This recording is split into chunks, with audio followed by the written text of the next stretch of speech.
모로 고개를 돌려 늘어뜨린 긴 머리를 수건으로 비비대며 말을 한마디 던지지만 눈길은 주지도 않는다. 행님도 왁합니까? 어디 가신다길래 와봐심도. 마땅히 꾸며댈 거리도 없는 광수애미는 체면을 접는 쪽으로 가닥을 잡았다. 내가 어디를 가든 오든 갑자기 자네가 왜 그리 관심이 많나? 싸늘한 한마디에 광수애미도 슬그머니 화가 난다. 행님, 그하지 마이소. 지도 이 집 며느리입니다. 어째 자아보다도 사람 취급을 안 합니까? 소양보다 대접받지 못한다는 넋두리부터 내어놓는다. 집안 사람? 그래, 자네 말 잘했네. 집안 사람이라 했지? 그러면 집안에서 일어나는 내 일을 자네는 왜 그리 못마땅하게 생각해서 저의 머리를 휘두르고 하는가? 모든 손동작을 멈추고 광수애미를 빤히 쳐다보면서 큰아지매는 단호히 묻는다. 광수애미도 열기가 얼굴에 벌겋게 올라있다. 그 기사, 지도 이 집 며느리 아닙니까? 근데 아무 상의도 없이 자아를 집에 들이고. 항상 말이 생각보다 앞서는 광수애미라 대꾸를 하다 보니 또 이상한 방향으로 흘러간다 싶은 생각에 말꼬리를 감추어 버린다. 뭐? 상의? 집에 들여? 큰아줌매는 그리고는 말이 없다. 그저 광수애미를 뚫어져라 쳐다본다. 눈길을 받는 광수애미가 따가움에 고개를 돌릴 지경이다. 자네 광수나 재수 가질 때 나한테 상의하고 가졌나? 나직하게 묻는다. 이 무슨 엉뚱한 소린가? 광수애미는 그러나 금방 알아챈다. 그게 아이고 얘. 걔도 이게 집안일 아닙니까? 눈을 위로 뜨고 항변을 하지만 먹힐 리가 없는 힘없는 말이다. 집안일? 이 집안일은 내가 알아서 하는 줄 모르나? 내가 종부야, 자네가 아니고, 언제 내가 자네한테 집안일 상의해서 했나? 그리고 자네가 저 아이를 해하기라도 했으면 내 일이 얼마나 크게 차질이 있었을 줄 아는가? 응?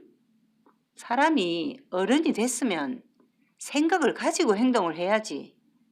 혼자만의 생각으로 어떻게 세상을 사나? 내 두 번 다시 말 안 하겠네. 똑똑히 듣게나. 저 아이는 출산만 하면 갈 아이네. 그것이 내 일이고 이 집안 일이야. 부처님과 조상님이 도와서 아들이 나길 바라는 마음으로 내 오늘 절에 가서 한 달 정도 공을 들이고 올 참이네.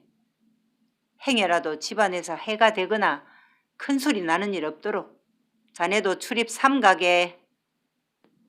아니, 집안에 발을 들이지 말라는 말인가? 어이가 없는 광수애미다. 행님, 그게 말이 됩니까? 출입을 삼가라고 예? 이미 자네는 스스로 한 달이 넘게 출입을 삼가지 않았나? 뭐가 그리 놀랄 일인가?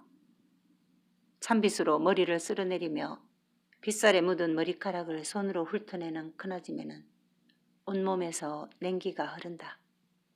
얼굴이 붉은 광수애미지만 스스로 한 달이 넘게 출입을 삼갔다는 말에 입이 딱 봉해져 버린다. 한참을 씩씩대는 광수애미도 생각해보면 자기가 나서서 설쳐댈 일이 아니었음을 안다. 또 걸려있는 땅 문제도 순조롭게 문서를 건네받으려면 저 문둥이한테 밉보여서 득될 일이 없다는 것도 안다. 한숨을 몰래 크게 내쉰 후 화를 삭인다. 행님, 잘된 게 어이소? 여는 지가 알아서 할 깁니다. 방향 없이 젓는 노를 이리저리 아무렇게나 저어도 탓할 사람이 없는 법. 지금 광수애미의 내놓는 말들이 그리고 지난 행동들이 딱 그 짝이다. 집안일은 소양이가 알아서 할 것이네. 자네는 관여하지 말게. 어쩌든지 잘 된 게 어이소? 근데 어디 가십니까? 방바닥을 짚고 있던 손바닥을 당겨 큰 엉덩이를 한 치 앞으로 옮기며 금방 화색을 띤 얼굴을 하는 광수애입니다. 그러나 큰아줌매는 대답도 없이 머리를 틀어 올린다. 큰아줌매요, 상을 어디로 드릴까 예? 마루 끝에서 묻는 소양의 소리를 들은 큰아줌매는 아침 나들이를 같이 갈 내외의 상을 묻는 뜻인 줄 안다. 광수애미는 버럭 안방문을 열어 젖히고 아무 일도 없었다는 듯 소양에게 심지어 미소까지 지어대며 한마디 거둔다. 내도 먹자. 밥 있나? 영감하고 한 상으로 안방에 가져온나? 큰아줌매의 예외의 말이다. 그동안 겸상을 하는 것을 거의 본 적 없는 소양이지만 오늘 아침은 다르다는 것이렸다. 그래, 안방 상은 안에 들눕고 니캉내캉 전기에서 먹자 하고 치마를 펄럭거리며 마루로 광수애미가 나서는 꼴이 그저 푼수가 없다. 미군 지프차에 양철판을 올려붙인 차를 어디서 구했는지 태섭이 불러왔다. 대승사까지는 길이 꽤 멀 뿐만 아니라 험하기도 하다. 일제시대 산에 있는 쓸만한 나무는 모조리 공출해 갔고 그나마 남아있는 나무들마저 산감의 눈을 피해 이리저리 땔감으로 잘라버려 원래 깊은 산이었던 산북 골짜기가 훤한 채로 모습을 드러내놓고 있다. 계곡에 흐르는 물길 옆에 산판에 사용했던 길이 남아있는 게 다행히도 오늘 큰아줌매의 발길을 덜 피곤하게 한다. 그래도 말이 차지 소달구지나 다름없다. 돌부리에 걸려 차가 흔들릴 때마다 오장육부가 다 울렁거리고 속도가 느린지라 바퀴에서 일어나는 흙먼지도 같이 따라오며 괴롭힌다. 같이 타고 가는 태섭도 큰아줌매도 아무 말이 없다. 운전수라는 자가 연신 고개를 빼내어 창밖의 돌이나 길을 염탐하고 계곡 쪽을 경계하며 운전을 하지만 타고 가는 사람들 모두가 같이 마음을 졸인다. 회장님, 좀에만 더 가면 더는 못 갈 깁니다. 이 가다가는 지도 차도 절단나지 싶은데 예. 길이 뭐 말이 길이지 언제적 길입니까? 외놈들이 나무 실어낸다고 만들어 놓은 지가 벌써 20년도 더 됐지에. 태섭도 알만하다는 표정이다. 옆에 앉은 마누라를 쳐다본다. 참, 어쩌지? 아직 갈 길이 먼데. 인제 겨우 삼풍 면사무소 지냈구만. 한 손으로 차체의 한 귀퉁이를 꼭 잡은 채 창밖만 쳐다보던 마누라도 아무 말이 없다. 난감하기는 마찬가지이기 때문이다. 영감은 이 차 타고 그만 돌아가시지요. 여기서쯤은 혼자 걸어갈 만할 깁니다. 뭐라카노 지금? 눈을 휘둘러대며 태섭은 돌아가라는 마누라의 말을 나무란다. 보소 운전수 양반. 요서 대승사가 얼마나 되노? 끌끌거리던 차가 기어이 무슨 흰 연기를 토해내기 시작한다. 운전수가 당황한 듯 태섭의 말은 뒷전으로 여기고 차를 세운 후 밖으로 나가서 차를 훑어보고 태섭도 큰아줌매도 같이 차에서 내렸다. 내 익할 줄 알았는데. 양손을 허리춤에 대고 허공을 보며 한탄하는 운전수에게 태섭은 묻는다. 차가 어째 됐는겨? 차체 위로 솟구치는 흰 김을 손으로 휘저어대며 운전수는 차가 열받아심도 길이 험해 놓이께네 무리가 가지에. 아무래도 한참은 쉬어야 돌아갈 수 있을 깁니다. 지는 요 한참 있다가 가야 됩니다. 미안합니다. 태섭도 큰아줌매도 이제는 별 수 없이 발길에 의존할 수밖에. 됐소. 고생했소. 우리는 여기서 갈 낀데 얼마나 됩니까? 대성사까지는? 사실 말로만 들었지 한 번도 가보지 않은 절이다. 얼마 안 남았심도. 캐봐야 10리길을 낍니다. 대수롭게 대답하는 운전수다. 비록 나무는 사라졌지만 그래도 산세는 수려한 소백산맥의 줄령이다. 충청도와 경상도를 아울러 품어내는 산줄기가 이곳 문경에 이르면 위로는 새도 쉬어간다는 조령으로 그 높이가 하늘에 맞닿고 그 옆으로는 영주와 풍기로 이어지는 중령 99고개를 만들어 공기도 물도 심지어 사람들 발걸음의 흐름도 느리게 한다. 대승사는 그 한 골짜기의 공덕산에 자리 잡고 있다. 원래는 김천의 직지사를 관장하던 절이었지만 세월이 흘러 이제 오히려 직지사의 관장을 받는 절로 변해버렸지만 그래도 절의 위상으로는 인근에서 손꼽히는 절이다. 찾기를 따라 한참을 걸었던가 마침 이정표가 나타난다. 희미하게 남은 페인트 글씨가 대승사라고 적혀있다. 거기서부터는 비탈길이다. 여전히 두 사람의 발걸음은 침묵일관이다. 태섭은 신고 온 구두가 온통 흙먼지로 덮인 걸 보고 말없이 건넌 마누라의 발을 훔쳐본다. 흰 코고무신을 신은 마누라의 발도 온통 뿌옇다. 흙먼지에 덮인 버선은 누렇다. 당신 괜찮소? 침묵이 어렵게 느껴져서 태섭은 말문을 연다. 어차피 힘든 길입니다. 쉬운 길이라서 온 것이 아니니 어렵다고 할 수는 없지요. 무슨 연불 같은 소린고 평소에 마누라하고 나누는 말이라곤 온통 살아가는 말들 뿐이어서 이런 선문선답 같은 말에 태섭은 속으로 저기 당황한다. 글쎄 걔도 하도 험했으리 하는 말 아닌겨. 뭐라 자신도 같이 내놓을 만한 연불이 없는 차라 그저 아무 말로나 떼운다. 우리가 18년을 같이 걸어왔습디다. 오늘 아침에 세보니. 머리 감으면서 셈을 해본 기억을 가지고 큰아줌매는 말한다. 저는 불공을 정성껏 드릴 겁니다. 그래서 아들도 얻을 수 있을 것이고 집안도 똑바로 설 것이고 영감도 종손으로서 집안의 기강을 제대로 세울 것이라 믿습니다. 돌길인데도 발길의 차이는 돌도 없고 결연한 말을 하면서 앞만 응시하는 마누라를 보고 무슨 부처를 보는 것처럼 느낀다. 네, 다 알고 있어. 뭘 안다는지는 필요 없다. 그저 안다고 안심시켜서 마누라의 입에서 천금 같은 말이 더 나오지 않기를 바라는 태섭이다. 영감이 언젠가 한 말이 기억납니다. 무슨 뭐 어원인가 하는 선거를 한다고. 어떻게 돼갑니까?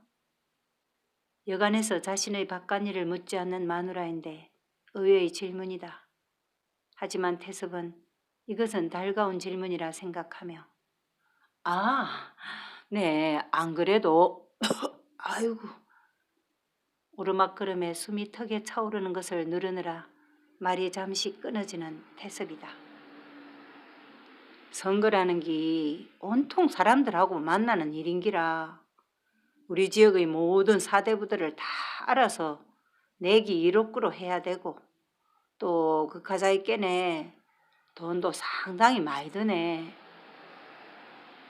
나무도 없는 산인데도 아직 절의 꼭대기도 보이지 않는다. 태섭은 옆에서 걸어 올라가는 마누라가 숨을 쉬는지 의심스럽다. 자신은 헉헉대는데 어쩐 일인지 마누라는 숨결도 없는지 이상할 뿐이다. 당신이 알아서 하시겠지만 모든 것을 집안을 생각해서 하시도록 하세요. 그러자면 하는 말마디도 걷는 발걸음 하나도 조심해서 해야 할 겁니다. 제가 지금 절에 가는 이 심정을 영감은 알고 계시겠지요? 태섭은 뭐라 대답해야 할지 난감하다. 누런 떡잎 서너 개 남아있는 몇 그루의 나무들도 산을 휘감아 불어대는 바람에 사납게 흔들린다. 고지가 높고 산중이라 그런지 초겨울 바람이 몹시도 차가운데 걸음을 재촉하는 부부에게는 이마에 맺힌 땀을 식혀주기에 오히려 다행이다. 태습이 고개를 돌려서 얼마나 올라왔나 하고 뒤를 보니 아까 계곡 옆길을 따라 걸어왔던 도로보다 많이 올라와 있다. 다시 고개를 들어 올라가는 산은 또 얼마나 높은가 하고 꼭대기를 보려는데 저만치 산 허리춤에 걸린 큰 기와가 보였다. 임자, 저기 보소. 다 왔구려. 말로만 듣던 절인데 이렇게 와볼 줄이야. 마누라도 걸음을 멈추고 조용히 하늘을 보고 산의 능선을 보고 그리고 검게 무겁게 위용을 갖춘 기와지붕을 본다. 아, 그럼 이제 저 혼자 갈 수 있을 것 같으니 돌아가셔도 되겠습니다. 여전히 두 발을 땅에서 떼지 않은 채 바람에 날리는 머리를 쓸어올리며 태습에게 말한다. 알지, 이까지 왔는데 그냥 가다니. 또 당신을 대동하고 주지라도 만나서 우리가 누구고 어디서 왔는지 문자라도 떼놔야 당신이 패날 게구만. 하고 내기 또 다른 생각도 있고 하이 버떡 하기나 합시다. 끝이 보이는 길은 걷기도 쉬운 법. 태섭은 마누라를 저만치 두고 혼자 씩씩대며 올라간다. 웅장한 두 기둥이 받치고 있는 일주문을 지나고 이제 다시 한참을 걸어야 닿을 수 있는 대웅전과 도량이 저만치 보이자 태섭은 길가에 놓인 큰 돌 위에 털썩 주저앉아서 마누라를 기다린다. 부지런히 따라온 마누라도 어느새 인기척을 내며 다가선다. 당신한테 할 말이 하나 더 생겼습니다.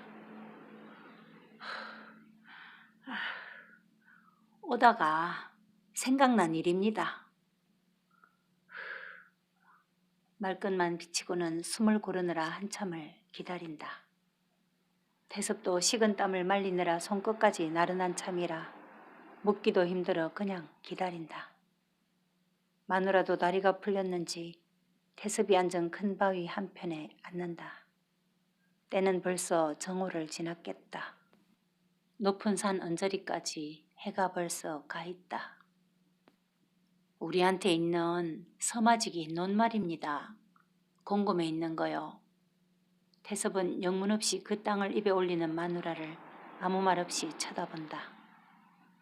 멀기도 하고 또 마을에서 뚝 떨어져 있고 하니 영감, 그 논을 이 절에 시주합시다.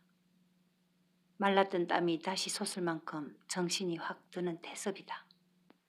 지금 뭐라카노? 서마지기를?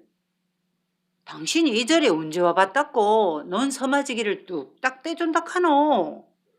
그건 너무 커대이. 안 그래도 내도 다 생각해서 돈을 가왔다. 이따가 주제하고 인사할 때 내 눈 딱 감고 10,000원 내놓으려고 한다. 다시 논할 것도 없다는 듯 태섭은 벌떡 일어서서 가자는 말도 없이 걸음을 뗀다. 영감, 잠깐만 이리 와 보시오. 마누라가 부르는 말에 서너 걸음을 다시 돌려서 바위에 앉는다. 10,000원이면 당신이 여기서 반년을 묵고 살아도 눈치 안 보일 깁니다. 그만하면 됐소. 주머니에서 골련을 하나 빼물고 길게 연기를 뿜어내는 모습이 제법 의기 있게 보인다. 마누라를 생각해서 큰돈 10,000원을 지니고 왔다는 것이렸다. 영감 말도 고맙기는 합니다. 하지만 이번에 제가 이 절에 오는 것은 그저 공양받으며 세월 축내자는 뜻이 아닌 줄 영감도 잘 아시지 않습니까? 우리한테 지금 뭐가 필요합니까? 당신이 가지고 있는 위상이고 그 다음이 집안을 지키고 이을 자손이고 그리고 나서 재물인데 지금 우리한테 재물은 있습니다. 종손을 통솔하여 잡음을 없애는 일은 당신의 위상이 똑바로 설 때입니다. 그리고 후손을 보는 일은 더더욱 조상님과 부처님의 공덕을 입어야 합니다. 그래서 드리는 말씀입니다. 또 이 인근에서는 그래도 이 절이 제일로 크고 명성이 있을 뿐더러 주지스님도 명망이 있으시다고 들었습니다. 그러니 당연히 신도수도 제일 많을 것 아닙니까? 아까 올라오면서 당신이 한 말 중에 선거 때문에 많은 사람들을 만나야 한다고 했지요. 주지스님이 당신을 대신해서 신도들을 다 만나준다고 생각하면 어떻습니까? 하고는 태섭의 눈을 쳐다본다.